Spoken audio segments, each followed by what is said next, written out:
And we are live. Yay! So I want to welcome the wonderful, super talented, super fabulous, super califragic, multi author, Tammi Sauer. Welcome to the New Books Yay! I'm very Network. happy to be here. Thank you so much for the invitation.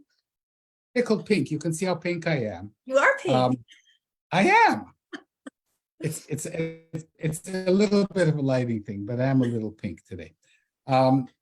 There's a story here somewhere, but you've already covered pigs. Anyway, before I forget, my name is Mel Rosenberg, that I remember. I am the host of the Children's Literature Network, the Children's Literature Channel of the New Books Network.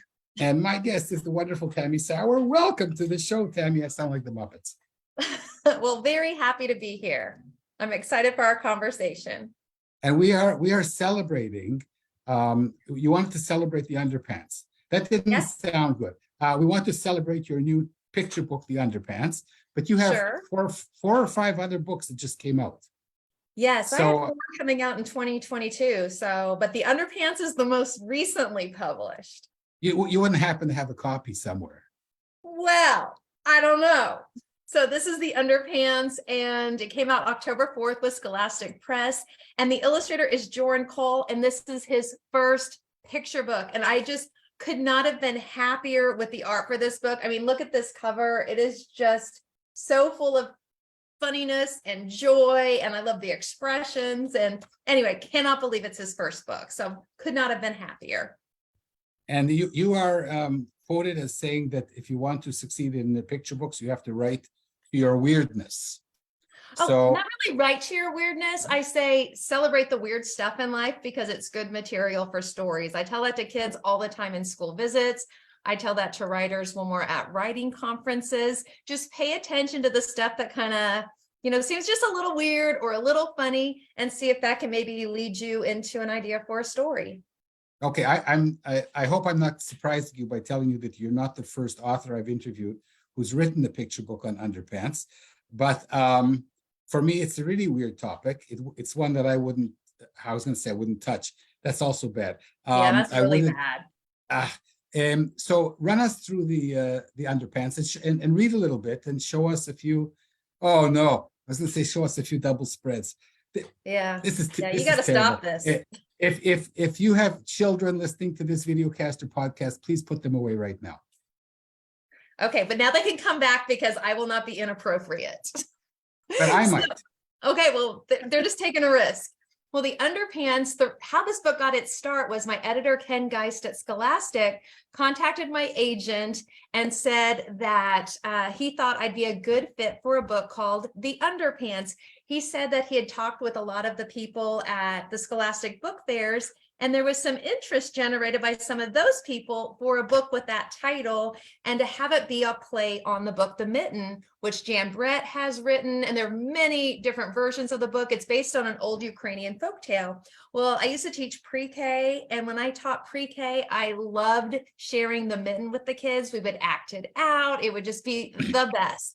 And so when Ken approached my agent, Laura Renner, and asked if this would be something I'd be interested in, I mean, right away, I was like, yes. But I knew my take had to be different than Jan Brett's take and Alvin Tresselt's take. And so what I did was I decided to change the cast of characters. They're not woodland animals. They're all farm animals. I set this in a scene that's very much like my childhood home. And I really amped up the silliness. And so that's how my take on that old Ukrainian folktale became a book. So this is The Underpants, again, illustrated by Joran Cole. And it starts off, we see, hold on.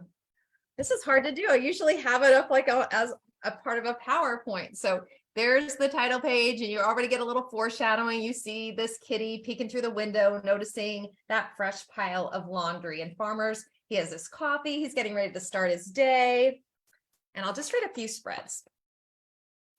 One chilly morning, Kitty pounced on a farmer's fresh pile of laundry. She made an unexpected discovery. "Ah," said Kitty, "I love this cozy coat." And when I share it with kids, they all panic. They're like, "It's not a coat, it's underpants." It was a perfect fit. Kitty sauntered outside for a trip around the barnyard. Kitty, said Dog, what are you doing in those underpants? Kitty looked as proud as a kitty could. It's a coat, said Kitty. Oh, said Dog, is there room enough for me? And there was, barely. And so that's how it gets its start. And they go around the farmyard, and as they're going around the farmyard, more and more animals, they are pointing out that this underpants, and they're like, no, it's a coat. And then the other animals are like, oh, can I be a part of this too? And then my favorite, oh, I have to show you my favorite line. So, okay, this is probably my favorite line of anything I've written in the history of anything I've written. So Cow's getting ready to join. And as you can see, all of the animals are a little bit nervous about this situation. And it says, well, move over, said Cow. Here I come. Now, this is my favorite spread ever. It was a tidy, whitey fit. And I love this. Originally, they had this as a one-pager. And I talked to my editor and I'm like, no, this requires a 2-page spread because it's such a big moment in the book and it's so funny. And it really gives an opportunity for Jordan's art to shine. So that's a little bit of the underpants. Amazing. Congratulations. Oh, It's thank you. How does it end? How does it end? Sorry. Okay. Okay. Well, I cannot tell you how it ends. Of the book. I cannot tell you how it ends, but I will tell you at the very, very end, there's an art note. And at the art note, it describes my love of the mitten.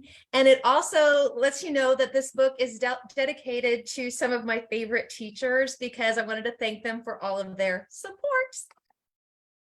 Anyway, the underpants. Including your university professor who told you to become a writer. Oh, I've dedicated other books to her. These are for elementary, middle school, and high school age teachers, but okay. I did have that college professor who was instrumental in me becoming a writer. I would not have become a writer if it wasn't for Dr. Marjorie Hancock from Kansas State University. Yay. So always good to give credit to professors. Oh my goodness, absolutely. Okay, so let's talk about you. By the way, I haven't read all of your 30 some odd picture 35 books. so far, and then I've got more coming out. I know. I'm sure you do, and we'll talk about them. So my favorite part is from the how to what's the word? How to train a lion? Caring for your lion. Caring for your lion. Oh, you want to guess?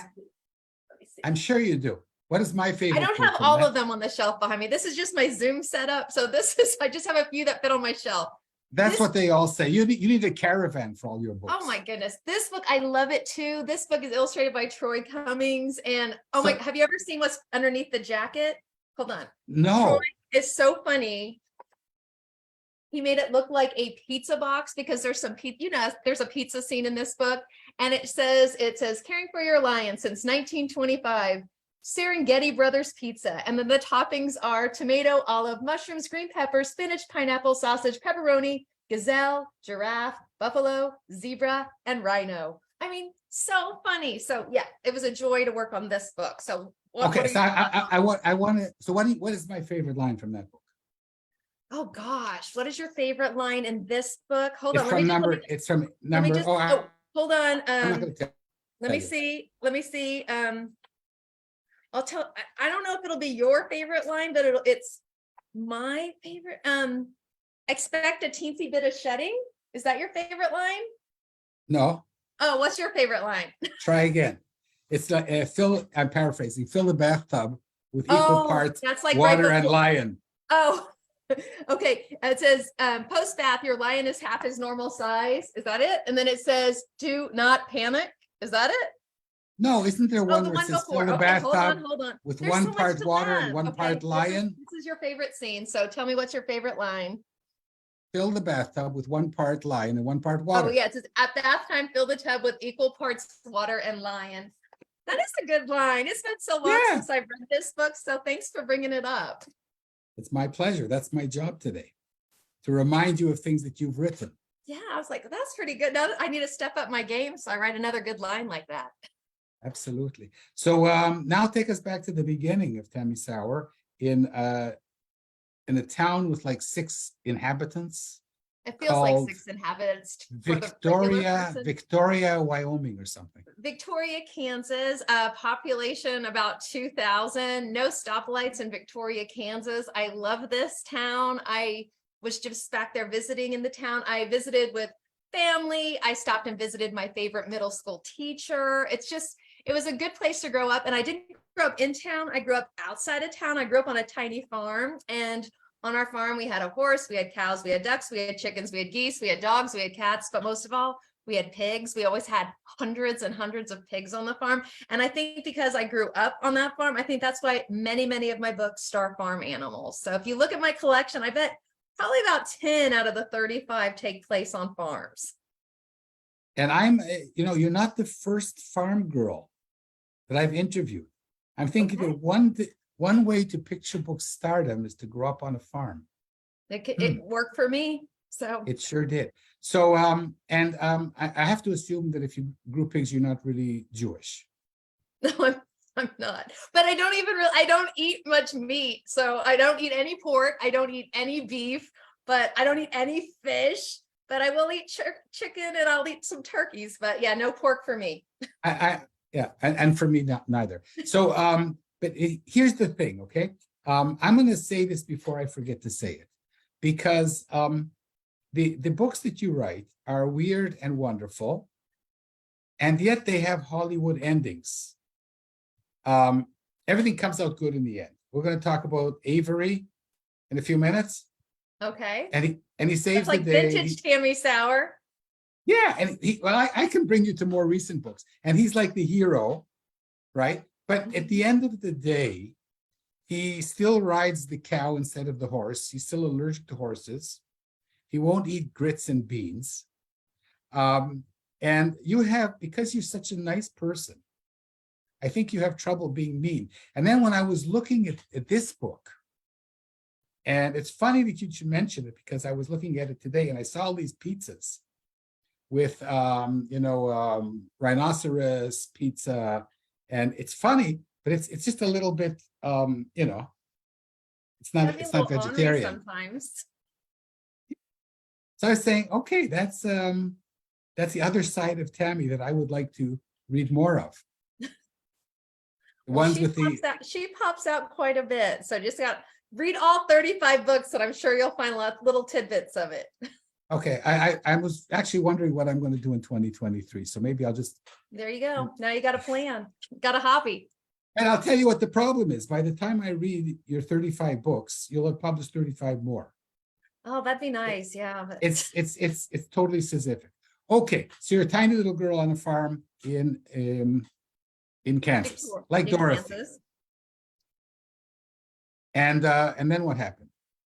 Well, I was planning to be an elementary school teacher. I went to Kansas State University, and that was the game plan. No. Oh. Yeah.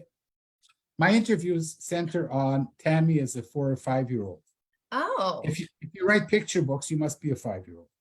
Oh yeah, I feel like that's like inside. Like when I'm writing, it's like I can think and feel like a 5 or 6 year old. I mean, it's easy to tap into that. I grew up I had a brother and a sister, and we were on the farm. So we were like always doing outdoorsy things and building forts, and we got lots of snow when I was a kid. And so I remember our dad like pulling us on our sleds with his tractor down the fields. And it was just a good way to grow up. And I can remember the joy of that and the wonder of childhood. And for some reason, it's easy for me to kind of tap into what would be funny to a kid that age. You don't want it to be too funny, because like a lot of kids won't get things, but sometimes I include extra funny things for older people because I want my adult readers to be having some fun too. So, but were you a goofy 5-year-old? Were you weird? I don't think I was weird. I think I was kind of quiet when I went to school, and then I think as I got older, I became, I don't know, more extroverted, but I'm also very introverted. I love to be by myself, but I also love hanging out with people too. But I like to do it in a good balance. And you've been writing since you could write? I've been writing.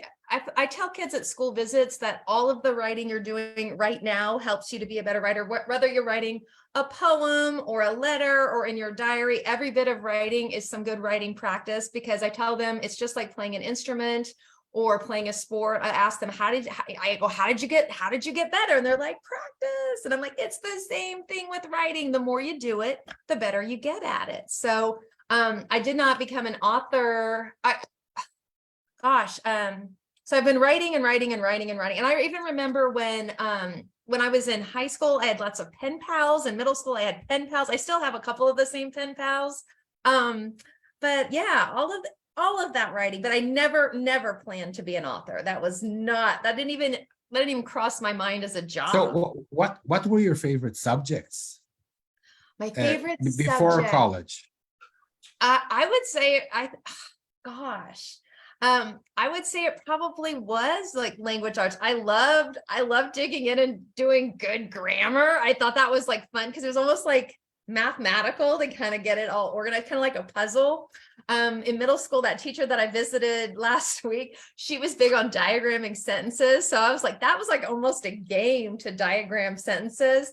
I just really enjoyed the experience of being in school. I love being with my friends. When you are in a small town, you're involved in everything. I mean, I played sports. I was a cheerleader. I was on the dance team, but I wasn't like super coordinated at any sports. But when you're in a small town, everybody does everything. You have that episode of being a cheerleader, and yeah, tell us about that one.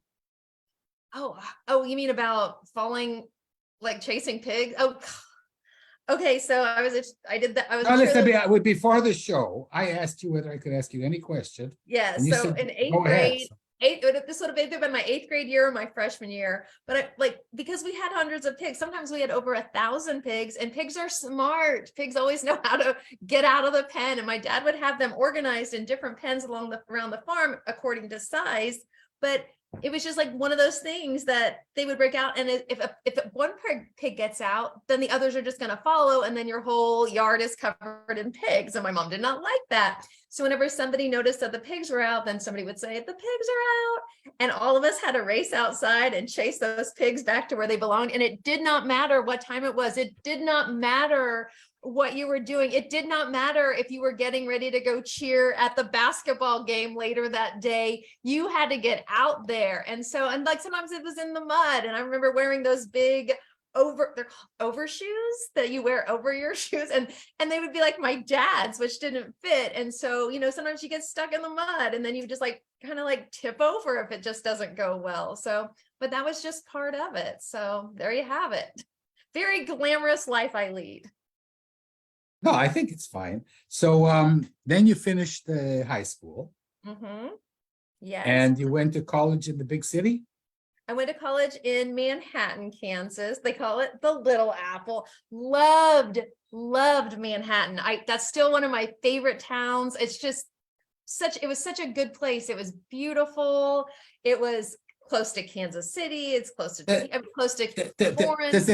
Does it have a little Empire State Building? No. A little Central Park? Not that I've ever seen, but it was a beautiful, beautiful place to spend a lot of years, because I went to school there, and then I taught at a school near Manhattan. So I ended up being able to live in this wonderful place for 6 years. But I went to K-State to get my degree in elementary ed. And during my senior year of college, my language arts professor pulled me aside and she said, Tammi, you have a gift with words. You should pursue publication. And again, had she not said that, it would have never occurred to me to become an author. And she was such a wonderful teacher. She started every class period by reading a picture book to us. It was the best thing to walk into her class, and you just got to relax a little bit. Then all of a sudden she shared a story. And I think that helped foster my love of picture books as a grown-up. Okay, so what picture books were you read to? Oh goodness, my parents were busy. I mean, my dad was busy being a farmer, and if you're a farmer, you're working like from 6 until like 11. And my mom, she was getting her master's degree when I was little, plus she was teaching full time, plus she had 3 little kids, and so I feel like I wasn't read to very much. But I do remember having the book, The Pokey Little Puppy. So every time I see that, like at the grocery store or, at Barnes and Noble, every time I see it, I'm like, oh, because that's the one book I can remember being read to. But my parents were readers. I remember my dad loved reading books about the war and all kinds of nonfiction books. And my mom loved like the romance novels. And then later on, she got into Amish fiction. And it was just like, and I mean, my mom was a big reader, like throughout her whole Hold life. everything. Are you from an Amish background?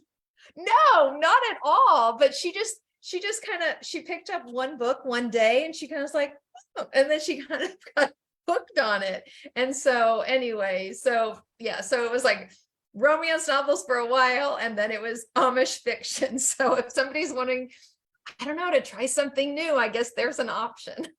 Something weird and wonderful. She Okay, thought so your professor, Dr. Marjorie Hancock, Mhm.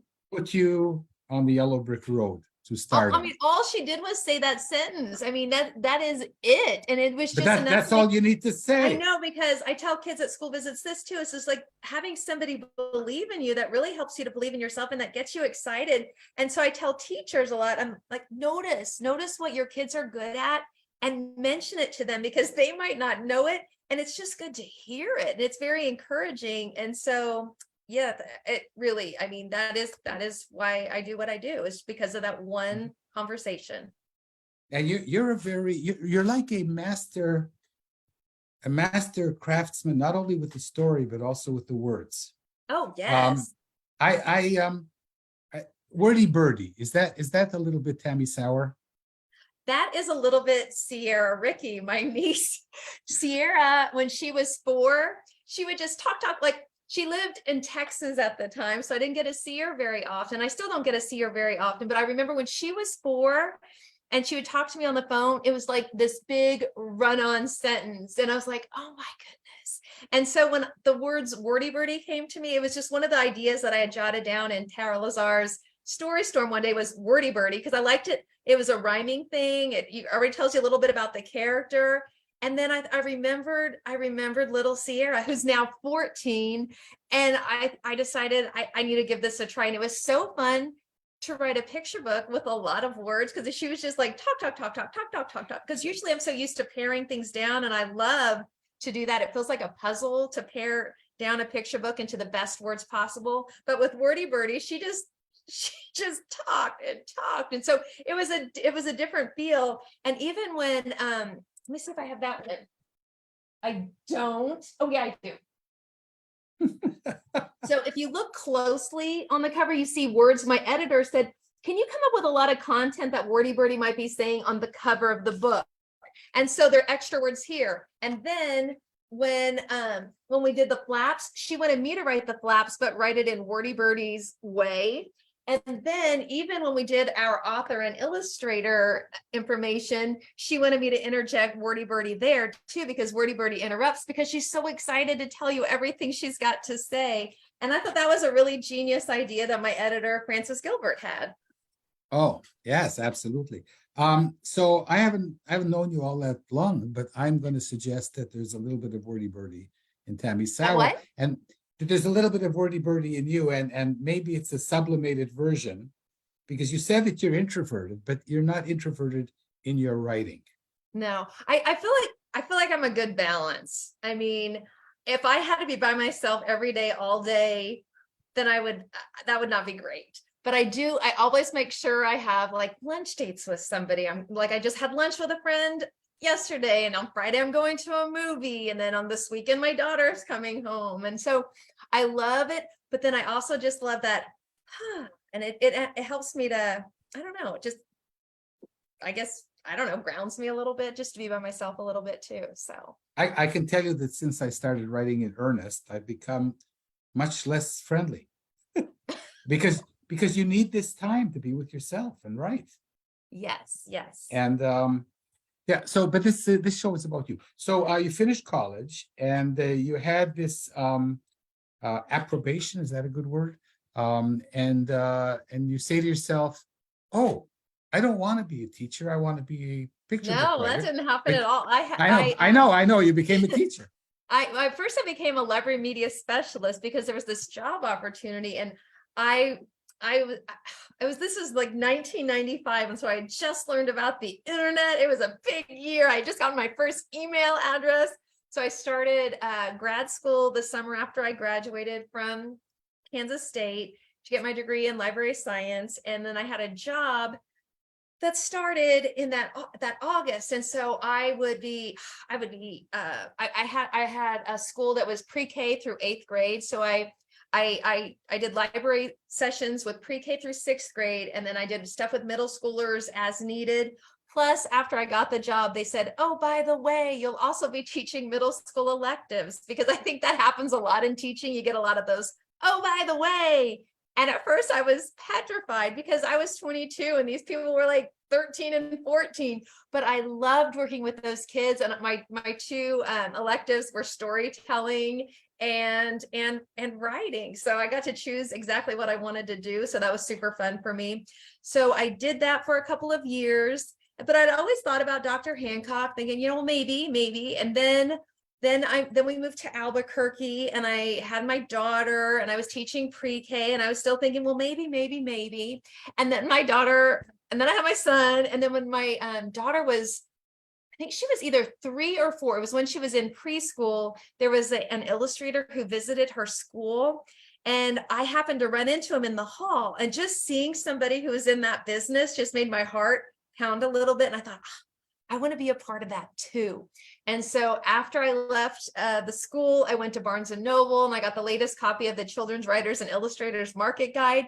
And I decided that I needed to make writing a priority, because that time since Dr. Hancock said something until Julia was like 3 or 4, I would dabble in writing a little bit, like write for a week, stop for a month, write for 2 days, stop for a year. But when I saw an illustrator, I thought, oh, I've got to do this. And so I was very fortunate in that I was able to get my kids to simultaneously nap for 2 hours every day. I call this my greatest accomplishment as a human being, because that was gold. And during those 2 hours, I would not read People magazine. I would not talk to my mom on the phone. I wouldn't do laundry. I wouldn't sleep. During those 2 hours, I was going to figure out how to be a children's picture book author. And so I spent those 2 hours reading picture books, trying to write picture books. They were terrible.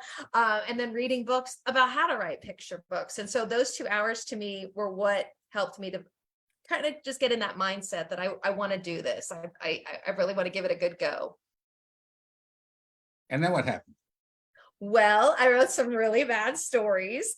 And then so in 2004, so I'd been writing probably about a year at this point. My husband and I, we had tucked Mason into bed. He was our baby. And we tucked Julie into bed, who was like our 3-year-old. And we were getting ready to sit down and watch a movie. Then we heard this big knock at the door, and we weren't expecting anybody. So we went to go open the door, and there was a kid standing there, and he said, hi, I'm selling newspaper subscriptions. I'm trying to raise some money. I want to go to Cowboy Camp. Well, this kid didn't look like a cowboy or act like a cowboy or walk like a cowboy. And at first I thought, ooh, I hope this kid will be okay. And then I thought, oh, that's a great idea for a story. So I wrote Cowboy Camp about a kid named Avery. Was that his name? No, I have no idea what this kid's name was. I just thought Avery just didn't sound very cowboy-like. So I wrote this book about a kid named Avery who goes to Cowboy Camp. He should get 100 free books. Avery, wherever you are. I mean, he's probably he's gotta be in his 30s now. He probably doesn't even know. Oh, he doesn't. There's no way. Okay, but we know a few things about him. He's in his 30s, and his name isn't Avery. That's all I got. It could be Avery. No, you have more. You have more. I never even know if it can't be Avery. I just came up with it. He sold newspaper subscriptions in Albuquerque. No, this was actually, I was living in Utah at the time. Oh, are you a Church of Latter-day Saints person? No, Okay. we were just there temporarily, and that just happened to be where this happened. Okay. And so we know that he's from Utah, and we know that he went to Cowboy Camp. Yeah, that's all I got. I mean, because still, even after I got the idea, then I had to write the book, and then I had to sell the book, and then it takes a couple of years before the book comes out. So Tammi, one second. So then you sat down and you wrote the cowboy story. Mhm. How many revisions did you end up going through until it was published? Okay, so you're talking about something that happened in 2004. So if I could go back in time and tell you, I would, but I don't, and I don't really count drafts. I work, and sometimes, I might change a few words. Sometimes I might change a bunch. Sometimes I might, just cut some words. So I really cannot tell you. I have no idea, but I knew that there was something good about this one. I felt extra excited about this one, and I sent it out, and I got form. One second. Hold on. No critique Okay. group, no critique partners. No, nothing. No. I knew nothing. No regional meetings. No, I knew nothing. I knew nobody. And all I did was I read picture books. I had that, but the more you read it, the structure, the feel of it sticks in your mind. And I recognized books that I loved. And then I was a school, librarian for a while. So I was exposed to a lot of books there. And then I taught pre-K for a while, and I was exposed to a lot of picture books there. And so very self-taught. And so then I had my little, Writers and Illustrators market guide, and I was trying to find out which editors would take unsolicited manuscripts. And so I sent it out through the snail mail, because again, this is 2004. And I got lots of form rejections back, but I got lots of rejections that said, this doesn't quite work for me, but send me more. Then I also had 3 houses take it to acquisitions team meetings. So I knew, Wow. it was good. But so it was like, yes, but then it was like, no. And so I happened to be at the, I was at a conference. I think it was when I was at that New York conference in 2004. That was my very first SCBWI conference. Again, knew nobody, knew nothing, but there was a little packet of paper that listed some publishing houses and what they were looking for. And one of the houses was Sterling Publishing. They were just starting a children's book line, and they were taking unsolicited manuscripts. So I was like, well, I'll give them a try. And then, within a week, an editor emailed me, I still have it somewhere, about how excited he was about it and asked if he could take it to acquisitions. But again, it had been to acquisitions 3 times, so I wasn't holding my breath. But then I got the yes, and Sterling was new to picture books at the time, and they wanted to have an illustrator on board before they even offered me a contract. Now that's not how it is, but that's how it was like then. But then they decided it was silly to just keep waiting, and then they ended up giving me that contract. And that ended up being my first book. It is still available. It comes out in paperback still, and board book. I still get emails from families who want to have Cowboy Camp birthday parties, because they ask me to sign their copies of the books, maybe for like the attendees at the parties. It's really nice that it's reached so many people. So one second, I did it all on my own. Yeah, incredible. And you did it without going to Cowboy Camp. I did not go to Cowboy Camp. And you didn't have an agent. But I've never been to Cowboy Camp. You didn't have an agent even. Oh, I know it. I didn't even know what an agent was. I didn't know anything. I didn't. I was just working at my craft and trying to get better. Okay, look, I tell the people on the show who know and sometimes forget. 1 out of about 5,000 manuscripts gets published. Mm-hmm. Those are the odds. And the one of 5,000, sometimes more than one book becomes a success. And sometimes writers write 3 or 4, and you don't seem to stop. 35 books. Well, so I would say, so do you recognize that you are like one in, I don't know, 500,000 writers? Do you recognize this? when you look in the mirror? Sometimes I think about like the odds. I think if I would have known the odds when I was starting out, I think it would have been very stifling and scary. But all I knew was Dr. Hancock thought I was good. And so I didn't realize I was up against, these odds and so much competition. So I tried to write the best stuff I could and I sent it out and I hoped for good. But I did get an agent shortly after that. So I went to the LA conference that year in 2004. And there I met my very first critique partner. I ended up going to some little critique group down in the basement of the hotel.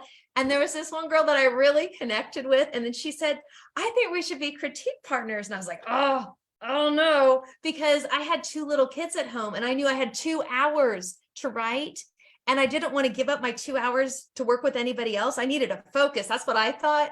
But then, she kind of like wore me down a little bit. And it was the best thing that ever happened that we became critique partners, because it was so good, because I loved how she was able to look at something and help me to make it better and to push me. And then critiquing her work helped me to be a better writer too.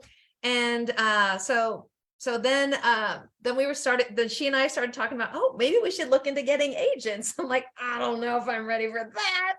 But then when I did query agents, I was able to mention that I sold a book through the slush pile. And when I went to that LA conference, the manuscript that I had submitted for a consultation was nominated for the Sue Alexander Most Promising New Work Award. So I was able to put that in my query letter. And I didn't know much about agents. I mean, they don't have in 2004, there wasn't as much information out there. I mean, you had to really dig, but I knew that I had read this book called Storky. It was a YA novel, Storky, How I Lost My Nickname and Won the Girl by Deborah Garfinkel. And I thought that sounds, because at the time I was thinking I might write YA too. And I was like, that kind of sounds like my voice. And Deborah had thanked her agent in the acknowledgement. So Laura was one of the agents. Laura Renner at Andrew Brown was one of the agents I contacted. And I had gotten I contacted 3 agents. 4.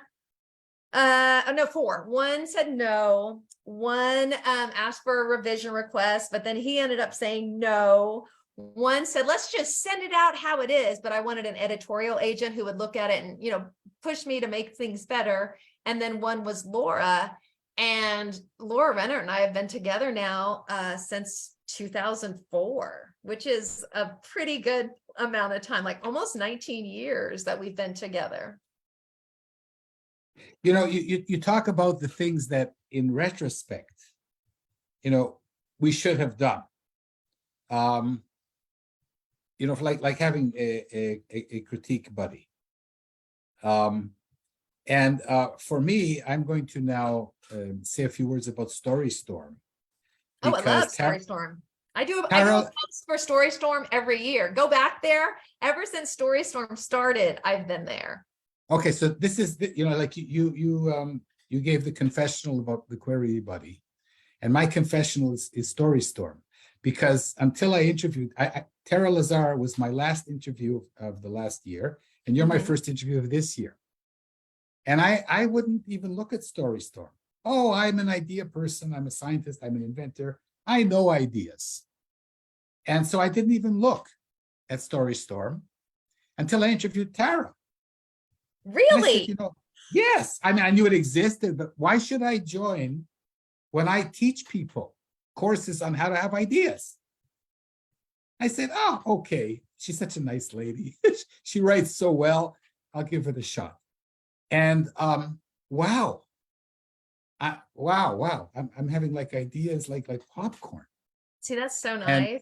And Tara, you're listening, I know, so thank you very much. And here's the crazy thing. So the crazy thing is, of course, today when I was doing research on you, I read your blog on Storystorm, and I found out that Wordy Birdy, which I love, was number 419 on your Storystorm idea list. I probably, and I'm like, I would say at least a third of my books got their start in Storystorm, because I am not an idea person. I think that's the hardest part about this job, is coming up with a fresh, original, great idea. I can come up with okay ideas, but to get that sale, you need to have something that's really irresistible. And so I always like that push that in January, it used to be November, but now it's January, that I have to jot things down. And usually in the 30 ideas, usually I have one that's really good and I end up selling it. But I don't think that, I mean, the other stuff, they're like fine ideas, but I got to find the one that really connects with me and I think has like the best potential. So, but it's good.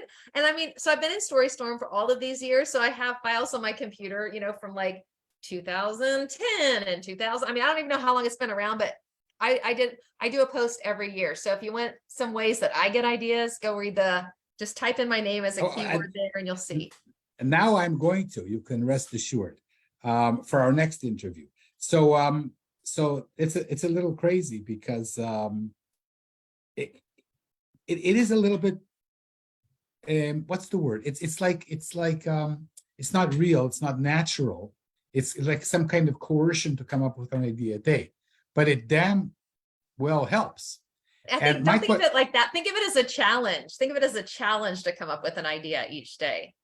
Then it's kind of fun. No, I come up with ideas anyway, but this month I'm coming up with better ideas. So something is working. The question that I have for you is, what happens on February 1st?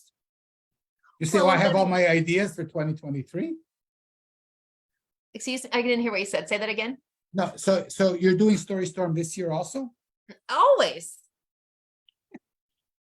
Always. I can't even believe I can't even imagine a world where I wouldn't do Storystorm because I need the push.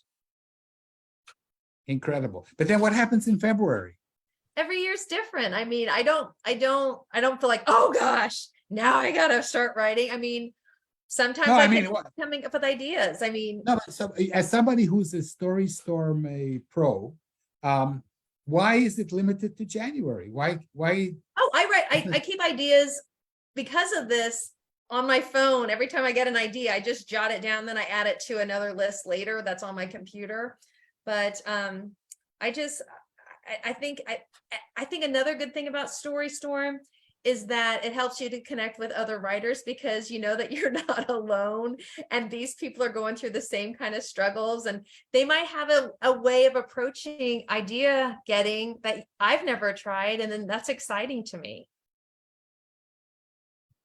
We're starting to run out of time, and okay. I don't want to use up all of our new friendship because I want to interview you again later in the year with one of your new books from 2023. Ooh, hold on, like this one, all kinds of special. For example, you want to say a few words? Okay, this book comes out May 9th. It is illustrated by Fernando Martin, and this is his first book.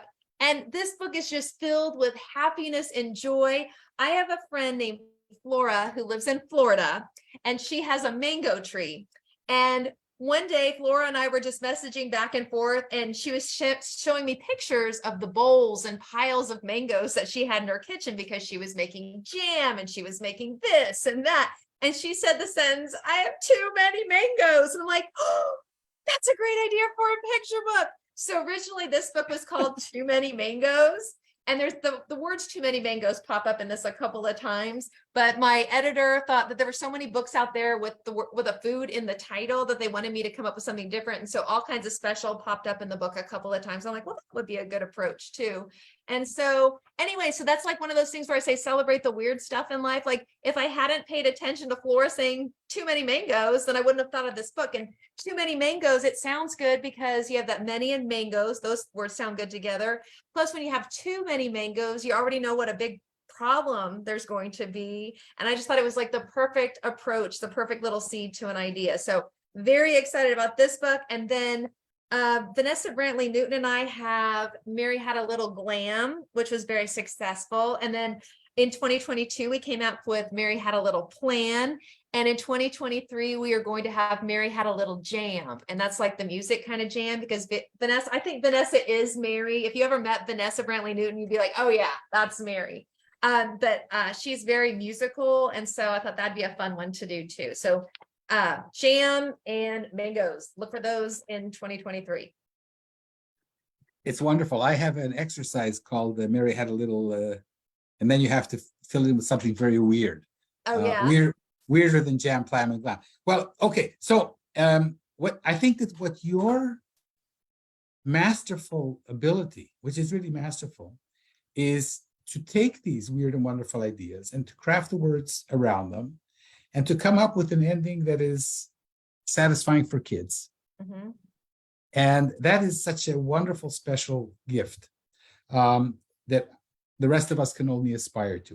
Before I let you go, I have to mention two things. The first, Okay. the second one I'm going to forget. The first is that I learned something, this wonderful book of yours, But the Bear Came Back. Yes. Hold Um, on. and Hold on, I got it. okay, Okay. So, but the bear came back. yeah, and I'm reading it and I'm saying, oh my goodness, it reminds me of a song from the 1940s or 50s. Yes, The cat that's came where I got back the idea to very write next the day. book. The cat came back. Yes, He thought he was a goner.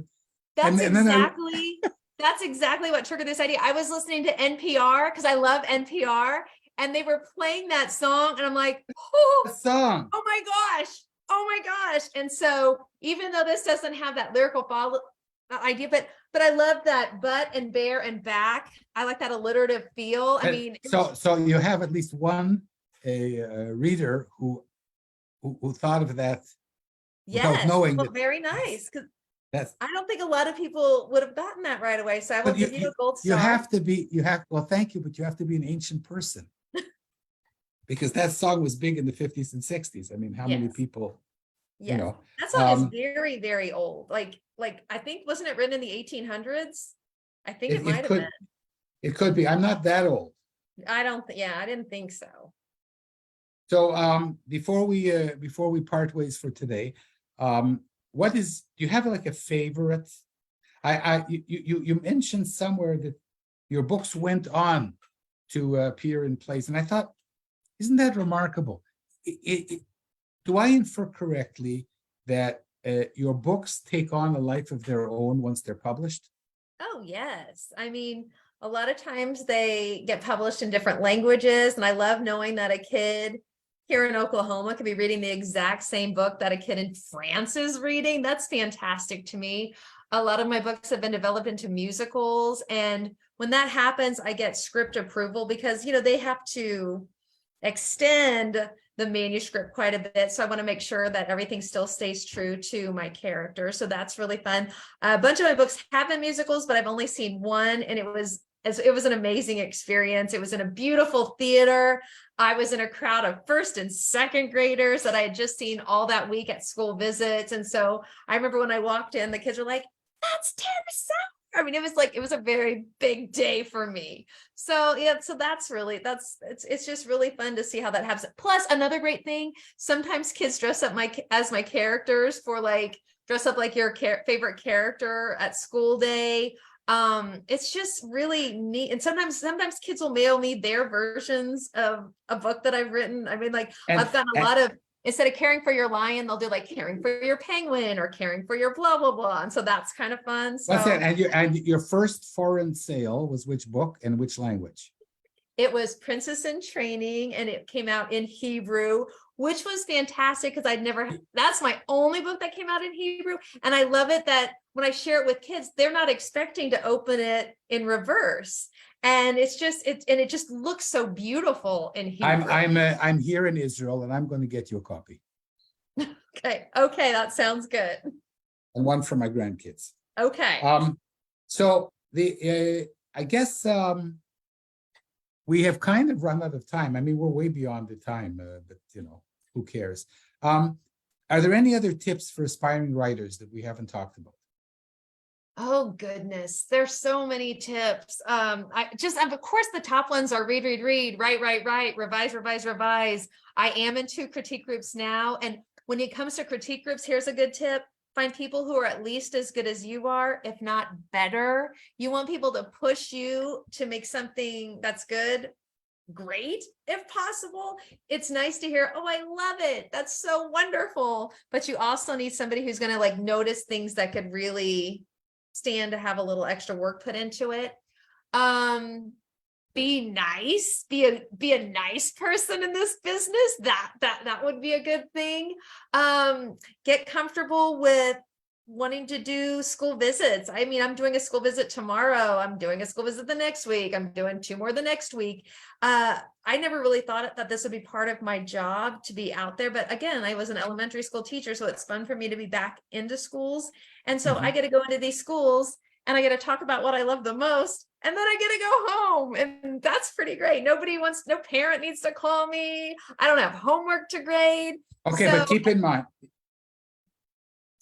that 99.9% of the writers don't have books to share with the kids. So they're not doing school visits yet.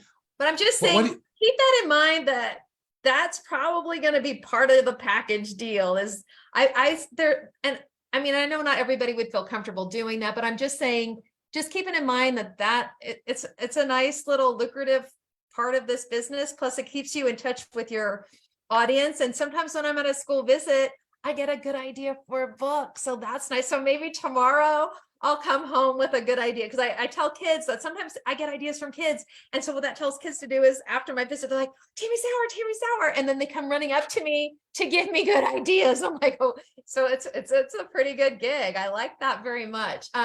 Writing wise, let's see. Oh, I always tell people, tell as much as possible in as little as possible, which means only use the best words in the best order for your books, because I just feel like that makes it tighter, more succinct.